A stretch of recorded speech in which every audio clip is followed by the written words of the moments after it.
Bill, and you are on the lifeboat. So, let's see here. I'm going to get everything squared away. This, people, is a test of the emergency broadcast system. Well, it's not, but it is a test of the new equipment here at the lifeboat. And I'm early, which means I'm probably going to miss a bunch of you. For that, I apologize. Let's see here. We're informal in a very big way today. The pin didn't work. Sure it didn't.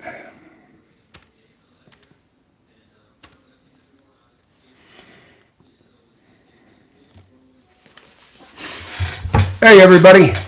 Bear with me for 1 second.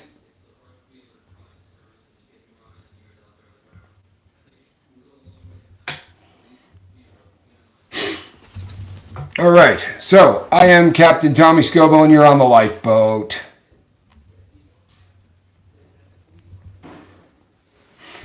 And I'm here today to test out some new equipment. So this camera is new. The lighting is going to be different because of how the new camera setup is. I have used the camera before. I've only shot videos with it. I have never done this with my proper microphone on. Now I have the Yeti Blue. So can I get a 5x5?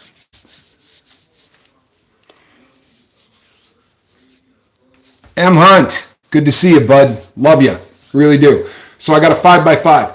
It's a little different, okay? The old camera system, I had to look there.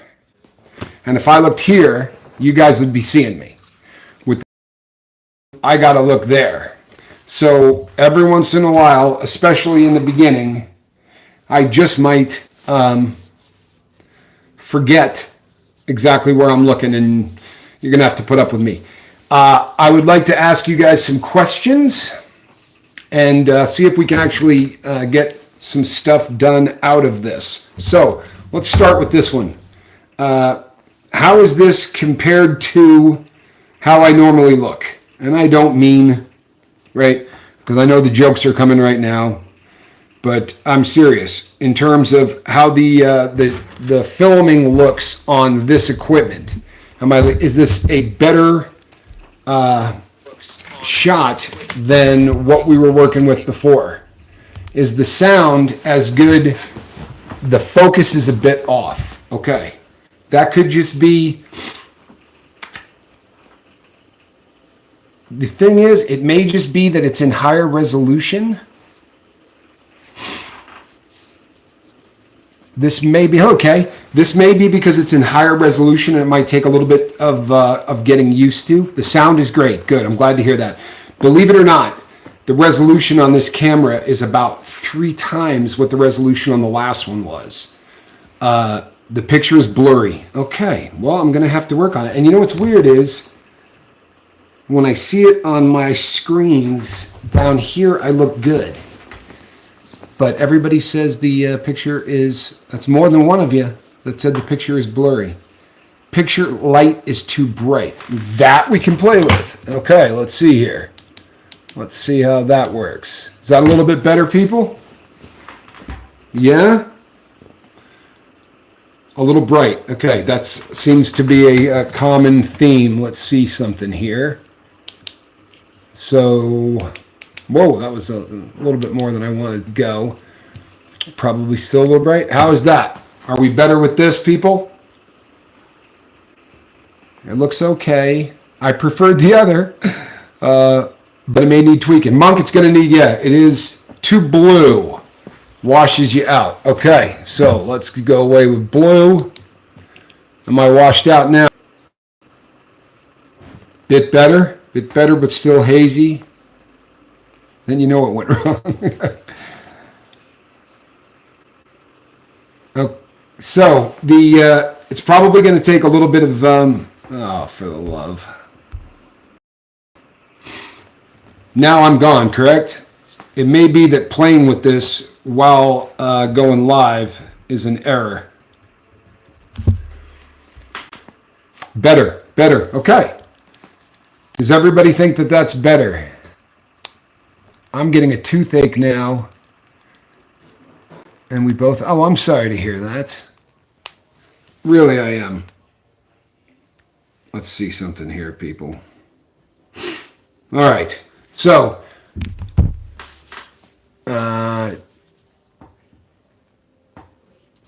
you have a dark bar at the top.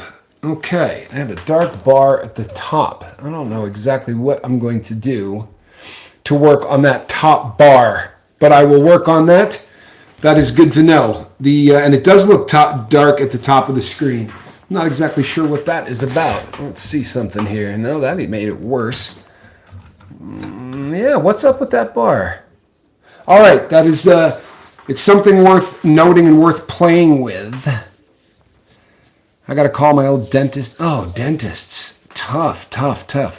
Check the lens. It's not a bad idea.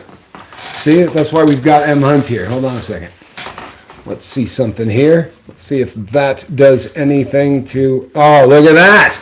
M. Hunt. Now, we're probably really bright, but we've got that part figured out. See, this is why we have a team.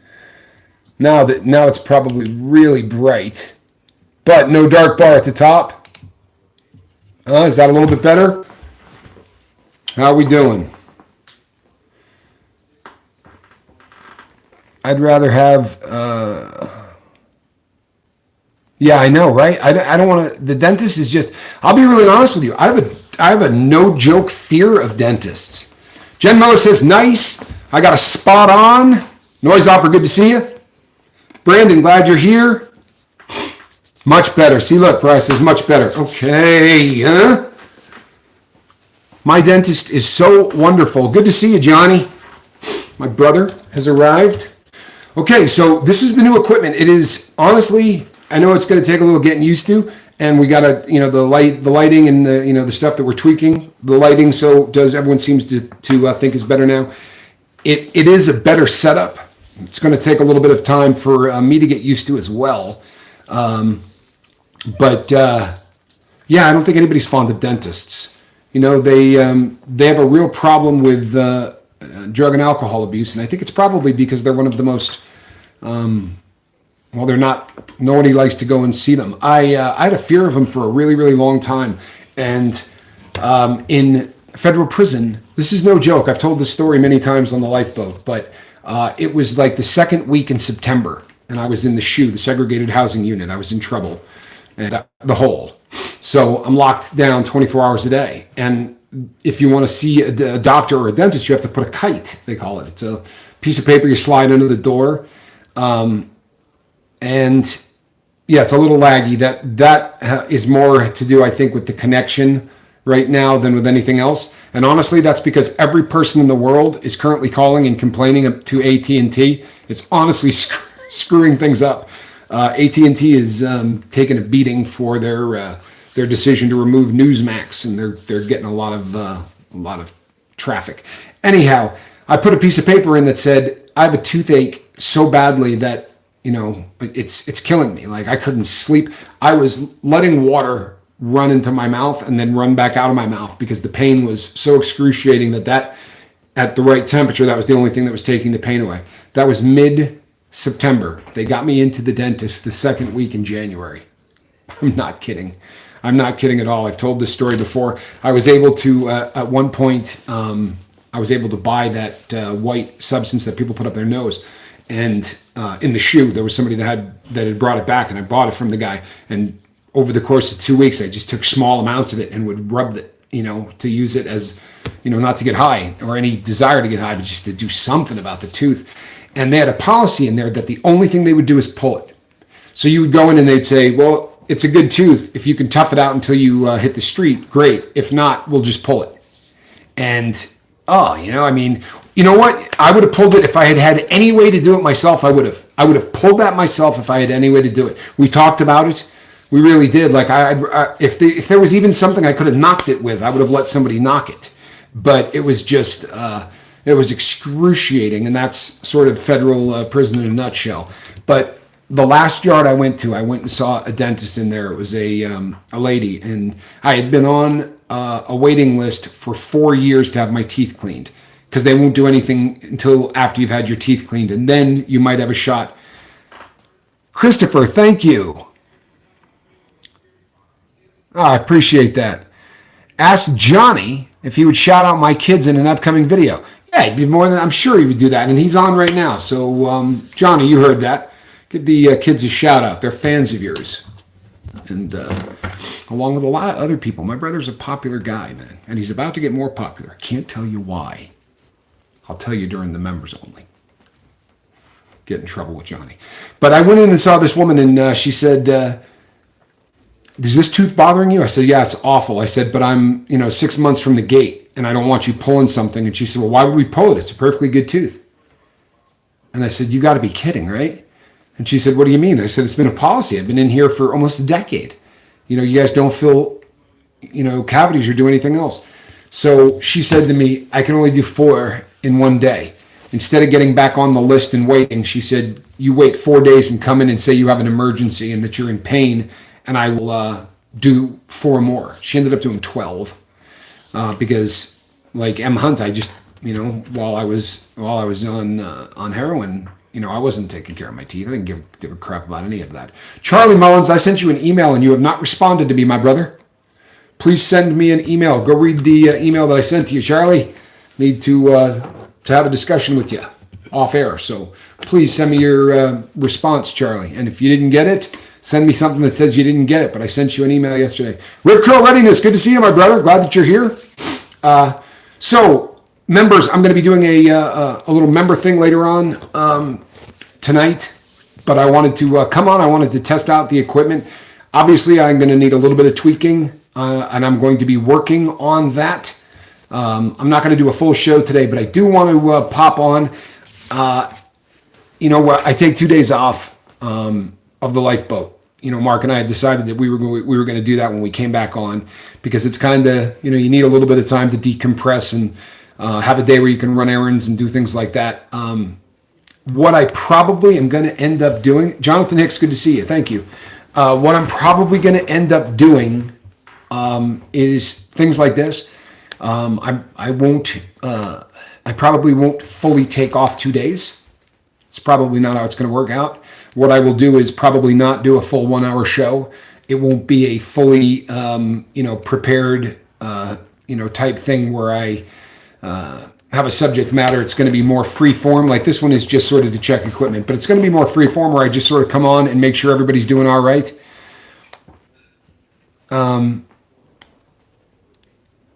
Sorry. I'm a huge fan of Tommy because I have my issues, but my kids watch Johnny all the time and they love Spice. That's beautiful to me. You know what? I love that. I really do. I love that your kids are watching my brother, because there's just so much stuff that that your kids can come across on the big red button that's just awful.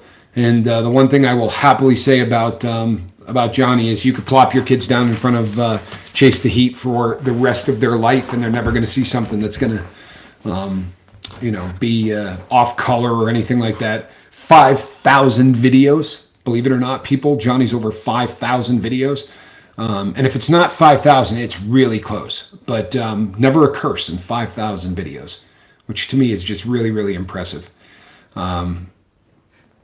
Yeah, M. Hunt says Johnny's content is extremely wholesome. It really is. And you know something? I just like seeing him suffer. You guys don't see it because you don't really know Johnny the way I know Johnny. You know what I mean? The guy's tougher than shoe leather. So I've told you the story. He trained for a marathon, and I don't mean a runner who trained for a marathon. A guy who had never run, right? Never run, ever. Never bought it. He had to go out and find running shoes. And in less than 120 days from the first day he started, he went and ran a marathon. He trained at sea level in Texas and ran it in Omsk, Siberia, which is not sea level. So yeah, he's just tougher than shoe leather. But I always can tell. Like I'll watch him even on the videos where he looks like he's not feeling anything. 4,275 videos. Goodness. Boy, you talk about prolific. That is absolutely bizarre. Johnny, you're a beast, man. The busiest man on the big red button is my brother. I'm I'm proud to call him my much, much older brother. I really am. And it really is amazing, says Christopher Cooper. It is, especially when you consider that in 90% of them, he's hurting himself really badly. That's something that's something that's I can come on here and do an hour show, but I'm not going to get capsaicin cramps when it's over. The last challenge type thing that I did in my life is the last challenge type thing I will do in my life. I shouldn't say, you never say never, but that the last tube of terror that I did, I'm telling you people, it almost took me off of the planet. I did a tube of terror and drank a bottle of tincture. And I drank the bottle of tincture. I'm not kidding. It wasn't planned. I didn't do it to be cool. I did it because it was a speed run where you try to eat a tube of terror as fast as you can. So I did it in less than a minute, right? And it's, it works out depending on how much each peanut weighs because it's done by weight. But it's, like 26 peanuts, 25 peanuts, 22 peanuts, right? Depending. I don't know how many was in the tube because I just cracked the seal and just started to shake them and chew them up as fast as I could do it. And so when I went and I showed my mouth as empty, I mean, it might have been empty, but it was dry like a cat had given birth to a litter of 7 in it. You know what I mean? Like I had been gargling with sand. And I was on a talk show. I was being filmed. And I knew I had to do, another 45 minutes or something like that, on this talk show. So, I figured he'd rather have a shattered femur. Wow, that says a lot. I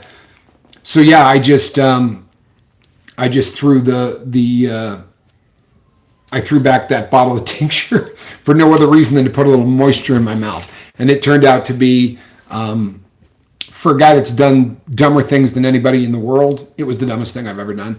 I've told the story many times on here, but if I could have straightened my body out, I probably would have gone to a hospital. But I could not straighten up. The capsaicin cramps folded me in half, and nothing that I could do to straighten my body out. I was just, my knees were up in my chest, and the good news is it only lasted, I think, probably 7 or 8 hours.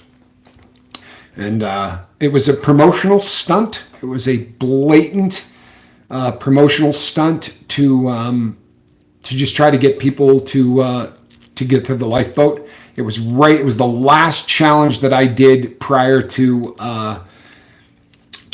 launching the lifeboat, and it was 7 or 8 hours of agony. It was honestly, it was about as bad a pain as I can remember in my lifetime. To think that Johnny did 10 tubes, and it might be more than that. I know that he did 10 tubes once. I don't know whether or not at some point he went back and did more than that. Probably because there's something very, very wrong.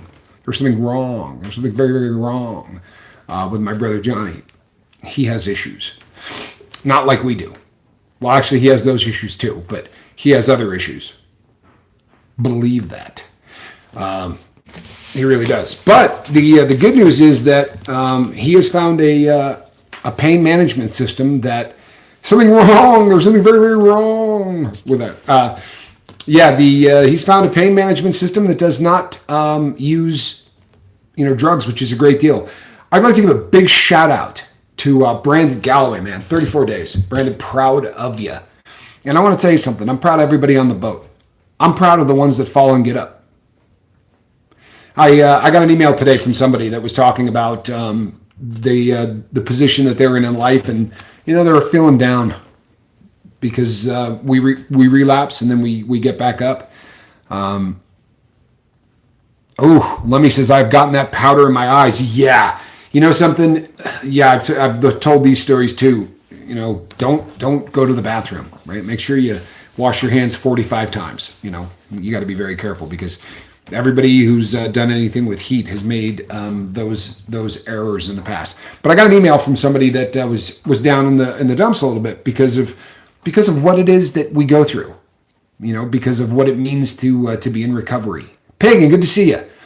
And this individual was feeling worthless, right? For lack of a better way to put it. And man, I shot back an email and just said, for 30 years, I did that every day. There's something unique about heroin in general, that people who do heroin try to quit every day. I mean, for real, there's not a day that went by that I didn't say, today's the day I'm going to quit. Every single time I got up in the morning, I would say, today is the day I'm going to quit. And 2 hours in or 3 hours in or 4 hours in, it would get to that part where I would just go, you know what?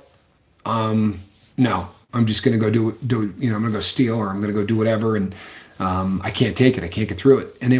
But I spent 30 years thinking I was worthless. I spent 30 years thinking that I was defective. And I spent 30 years thinking I was a lost cause, that there was never a way that I was ever going to get clean.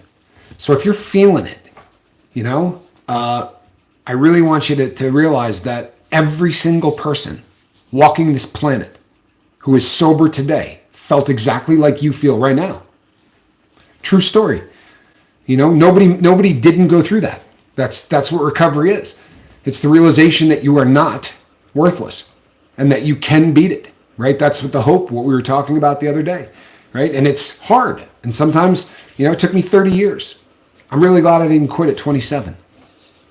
I didn't just give up, or at 26 or 25, or I wouldn't be where I am right now, Am Hunt says, I'm going to kick tomorrow. I believe you, but dog, I do. And this is the one. There's not a doubt in my mind. There's not a doubt in my mind. And I'm not even being, I'm not Pollyannish. I'm not any of that. But you know what? You got to have people believe. If people don't believe in you, it becomes very difficult. It's an uphill battle that is almost, unclimbable. You have to have people believe in you. And I'm telling you, bud, I believe in you.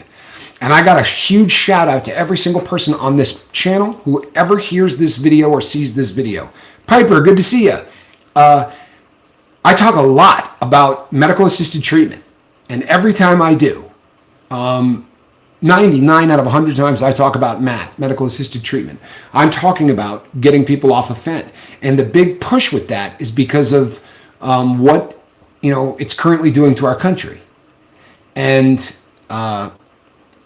Lemmy says, I was sober last night. Good, dog. Look, you know what? It's a process. It's a process. It really is. If your substance of choice is alcohol, there is a substance that is having miracle-like effect on people with alcohol abuse disorder. That's different. And I'm not offending anybody when I say alcoholic, when I say drunk, lush, any of that. I was a junkie. But these are the terms, right, that people use. I want you to realize that it doesn't matter, there's a big difference between being a drinker, being a drunk, being a lush, being an alcoholic, and having alcohol use disorder. It's not just a nice term. When I'm using alcohol use disorder, I'm talking about people that have been so abusive, right, with alcohol, that sometimes they can develop this in 6 months. Or they just did it for so long. It doesn't have to be that you're drinking 2/5 a day. It could be that, you drink 6 to 7 beers a day for 25 years, right? But the same thing happens with alcohol use disorder as happens with opiate use disorder, where your receptors in the brain make it difficult to deal with the day-to-day life. It makes it difficult to deal with anger. It makes it difficult to deal with emotions in general. And because of that, the uphill climb is so much more difficult. And, for a long time, we thought that there was nothing, what do you give them, Antabuse? So that they drink, they get sick? That's a terrible concept. It's not a good, it didn't work well. Antabuse was never something that really helped people do anything except be angry. It created dry drunks, and it was, in my opinion, it just was not a great concept if you're familiar with Antabuse. It's a pill that you take in the morning, and then if you drink, you get sick. Okay, well now there's something, right, called naltrexone. And what it does is, you can still drink. It's not going to make you sick, but your brain's not going to give you any feel-good chemicals when you drink.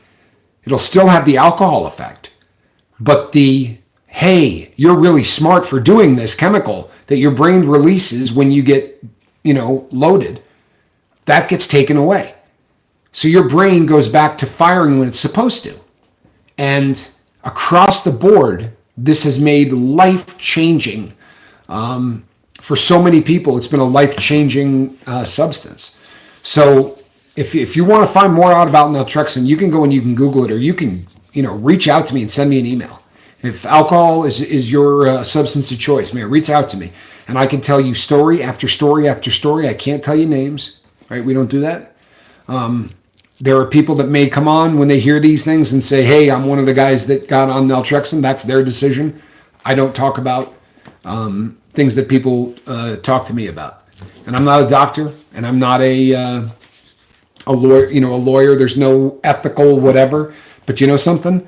If I do that, I'm worthless. And this channel and this boat are worthless. And that's not something I'm ever going to do. I promise you that. Before we, because this isn't going to be a full show, but before I get off today, one of the things that I really want to touch on today, because this is a term that keeps coming up again and again and again. It keeps coming up. I can't find myself even making videos for my channel anymore. Please reach out to me, bud. I left you a comment. I left you a message under a comment. Send me an email at sober@myyahoo.com. I'd like to talk to you, bud.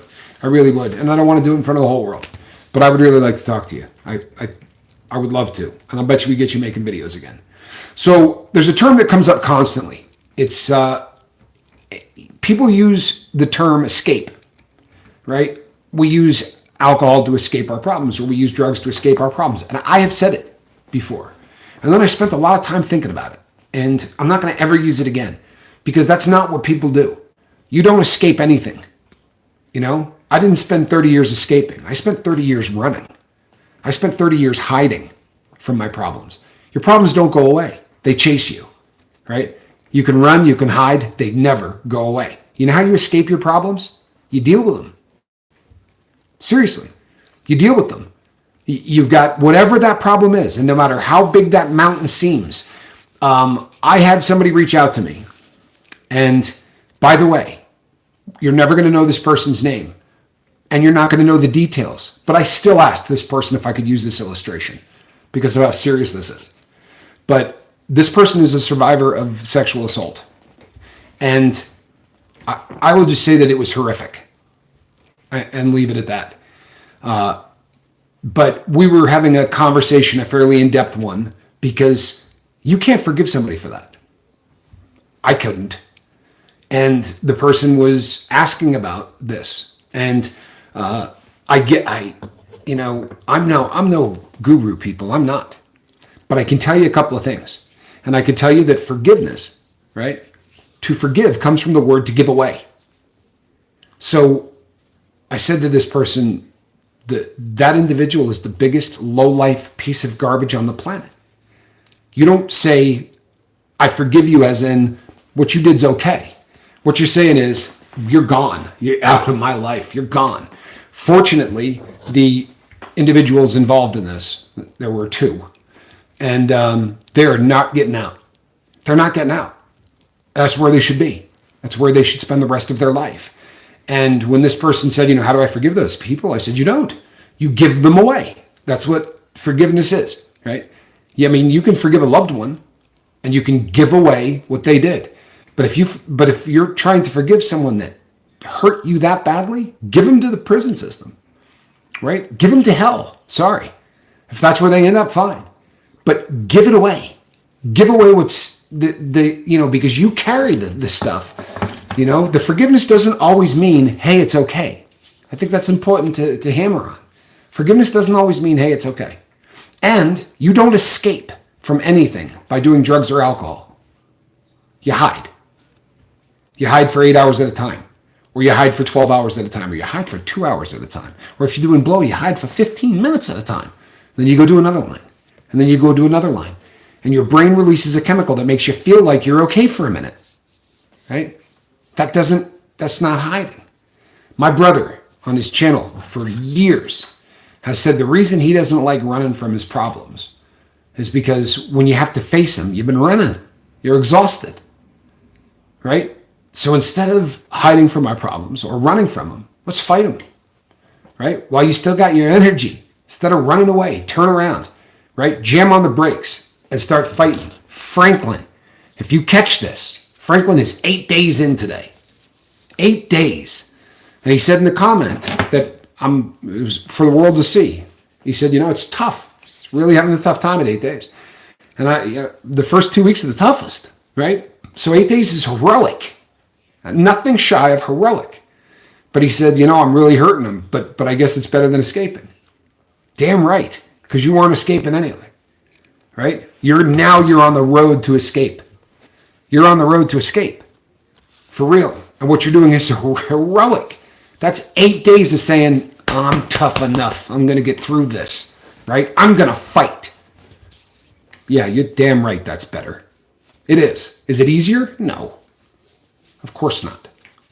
Is the reward better? Man, if I got to answer that, you're on the wrong channel. All right, peeps. That's the 30-minute mark. I have a really, really old watch that's a chronograph. And when I say old, it's a pocket watch chronograph, right? It's really old. It's really beautiful. It's made of sterling silver. And there is a gentleman that is helping me to repair this. I have to go and see him because this is beyond my skill set. And cemetery, before you ask, it's not for sale. This one's going to be going to stay in my collection. The last pocket watch I really loved. It literally was the Lifeboat pocket watch, but I sold it to cemetery. So he's a watch collector. He's got actually a really, really nice collection. But people, I wanted to come on because I want you people to know that I'd love to take a half an hour off onto the day off to make sure that you guys all get together so that you know that we lean on one another here. It's the only way we're going to get through it. I promise you, right? The help comes from each other. We lift each other up, right? Or sometimes we help each other up. If you get knocked down, you get back up. How many times did I get back up? Seriously. People, there's no way I could quantify how many times I failed. I can't. I can tell you how many times I succeeded. I promise you, I can tell you how many times I succeeded. Just one. Right? The last one. That's when everything gets figured out. And you know something? I couldn't do it. I couldn't figure it out. Didn't have it in me. Right? It took another man to help me figure it out. He had figured out a method that worked for me. My method might not work for all of you, but I promise you there's somebody in the boat right now whose method will work for you. This is why we reach out. This is why we network. This is why we make friends. You understand? And you know what time it is? It is time for that cat in the basket. And I'll tell you something. We didn't go to work yesterday, right? Me and Squirrel didn't go to work on the boat. And that means that she wasn't napping, right, at this time of the day. So she was running around doing her thing. At about 5 o'clock, when she would normally get in the basket, she went upstairs and laid down and went to sleep. I worked on a watch until about 10:30, maybe 11. And then I went to bed. And this, evil pussycat spent the rest of the night wide awake like a cartoon animal where they run and they go up a wall from one room to another. She jumped up onto counters and knocked things down. She jumped up on top of the refrigerator and then got on top of, Johnny knows what I'm talking about. I had bottles around the whole top. She went and knocked bottles over. Like, this cat was not the beautiful and sweet kitty you see in the basket.